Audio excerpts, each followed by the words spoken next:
इधर आंसू, नहीं मामी मुझे नहीं जाना। बहुत रोता था। क्यों? क्योंकि वो जब देखता था ना मुझे उस रूप में। एक बार मेरी भाभी के, आप लोग कभी कोई मेरे आत्मिक पिता मेरे सामने बैठे हैं, उनको पता है एक भी मेरी भाभी का दहेज का बर्तन अच्छा नहीं है जिसको मैंने तोड़ा नहीं। हर एक चीज मैंने तोड़ फटक के पूरी नाश कर दी। और जब मेरे अंदर ये चीजें, नशे की जो दुष्ट आत्मा थी, वो मेरे को 12-12, 13-13 लोग भी नहीं पकड़ पाते थे, इतना भयंकर होता था। और सन 2020 में मेरे आत्मिक पिता के द्वारा एक ऑनलाइन ग्रुप में मुझे जोड़ा, और पुष्पा दीदी और चंपा दीदी ने मुझे पहली बार जोड़ा था। और तब भी पता क्या होता है, मैं कलिसिया में जाती हूँ और सुबह लगाती हूँ। और जैसे सुबह 9 बजे से चर्च लगता था, तो मैंने 8 बजे तक पूरे नशे कर लेने अपने, हुक्का पीना, बीड़ी, सिगरेट सब। उसके बाद मार्च पे चले जाती थी और वहां जाके हालेलुया हालेलुया प्रभु तेरा धन्यवाद। और वचन भी बड़ा अच्छा याद होता था मुझे। और जैसे पास्टर को कभी पता ही नहीं कि नशा भी करती थी अच्छी, सिर्फ एक संडे के दिन मैं बहुत धर्मी हो जाती थी।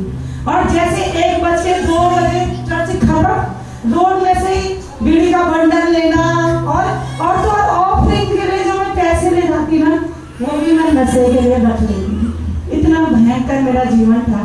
और परमेश्वर ना कहता है ना कि किसी को जब परमेश्वर माँ के गर्भ से चुनता है ना, उसको बचाता है। मेरे प्रियो, परमेश्वर ने भी ऐसा ही किया। सन 2020, 21, 22 में मेरे आत्मिक माता पिता बिहार में आए, और उन्होंने, इसमें भी बड़ा लॉजिक हुआ।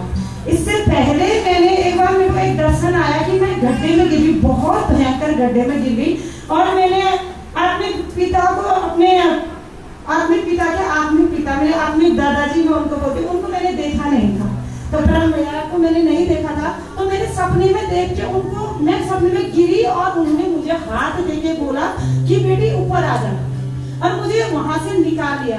ये स्वर्गीय दर्शन था मुझे बचाने के लिए। परमेश्वर ने अपने दास के रूप में मुझे आके बचाया था। और मैं बाहर आई, और उसके बाद जब मेरे आत्मिक पिता पास्टर संजय, एक बार क्या होता है, इनको भी मैंने बड़ा बेवकूफ बनाया। वर्शिप करेगी, हाँ जरूर करूंगी। वचन दे देगी, हाँ जरूर ले लूंगी। और नशा फिर भी बाइबल पढ़ती थी ना, परमेश्वर में एक वचन है क्या, मनुष्य से मत डरना। लेकिन मैं क्यों करती थी इसको फॉलो, नशा करो और मनुष्य से मत डर, लेकिन डरना किसी से नहीं है, कोई है, नशा फिर भी करना है। एक बार क्या हुआ, हुक्का जला के मैं क्या करने लगी, अपनी साथ वाली दादी को देने लगी। दादी दूधी का बहुत झुंडे रहा करता था, मैं सबकी बहुत लाड ली। उनको हुक्का बीड़ी जला के कसम मार के देती थी।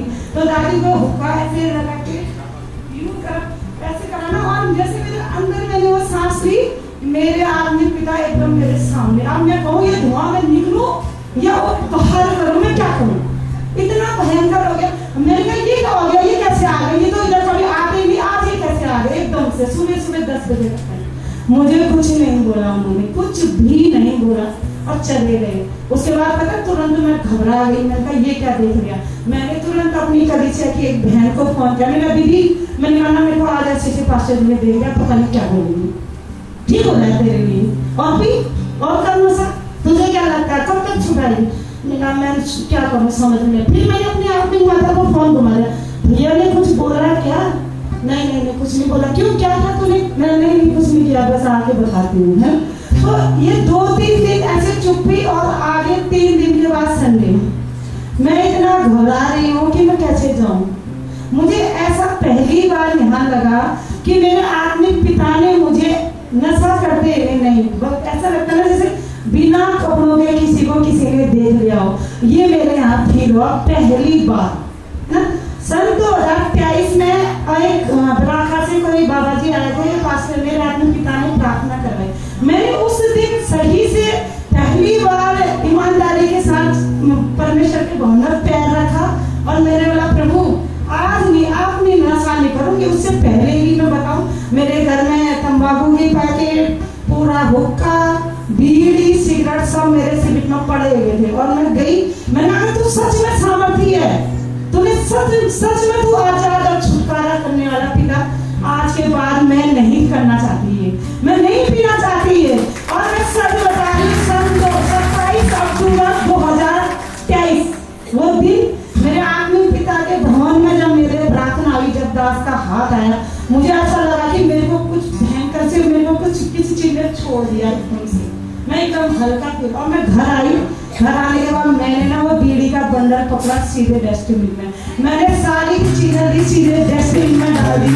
और परमेश्वर का मैं बहुत धन्यवाद करती हूँ। मेरी मम्मी क्या कहती थी पता है, मेरे को पता होता ना, पहाड़ी में बोलती थी मैं पत्तू हो रही हूँ, इसने करे ना होने का दिन मार खाऊंगा, मतलब पैदा होता ये पैदा हो गया ऐसे कि मैं होते होते मार देती इसको। मैं सब गला वही दबा दी, इतना मेरे से दुखी थी मेरी माँ। और हमेशा मेरी मम्मी कहती थी ये मर क्यों नहीं जाती होगी। और मैंने नशे के हालत में 5 बार सुसाइड करने की कोशिश करी, 5 बार मैंने सुसाइड करने की कोशिश की, परमेश्वर ने फिर भी मुझे बचाया। और मेरे आत्मिक पिता का और आत्मिक दादाजी का बहुत धन्यवाद करती हूँ मैं। अगर ऐसे अगले जब आते ना, नाश होने से हम जरूर बचाए जाते हैं। और परमेश्वर का धन्यवाद हो। एक छोटी सी गवाही प्रेजेंट टाइम भी मैं समाप्त करूंगी। अभी क्या होता है, जब फिर भी डामाडोल जिंदगी हो गई फिर से, लेकिन नशे को मैंने तब से आज तक नहीं छुआ है। परमेश्वर में मैं आजाद हूँ, पूरा छुटकारे के साथ आजाद हूँ। और इस टाइम पे मैं रुद्रपुर में हूँ और एक गार्ड की मैं नौकरी करती हूँ, साथ में मैं सुसमाचार को देती हूँ, सेवा करती हूँ परमेश्वर की।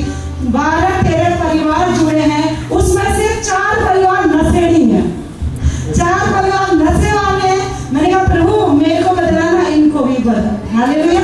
और इस टाइम में अभी परमेश्वर का मैं धन्यवाद करती हूँ। परमेश्वर में मैंने जब यहाँ से आई, यूथ में जब थी तब तो मेरे काम ऐसे ही थे, लेकिन आज मैं यूथ के पीछे परमेश्वर मुझे लेके आया और मेरे को एक ऐसा फील हुआ कि मैं सच में एक यूथ हूँ। और परमेश्वर का धन्यवाद करती हूँ, प्रभु से परमेश्वर से कहती हूँ कि तेरे दर्शन को पूरा करने के लिए मैं अपने आप को जीने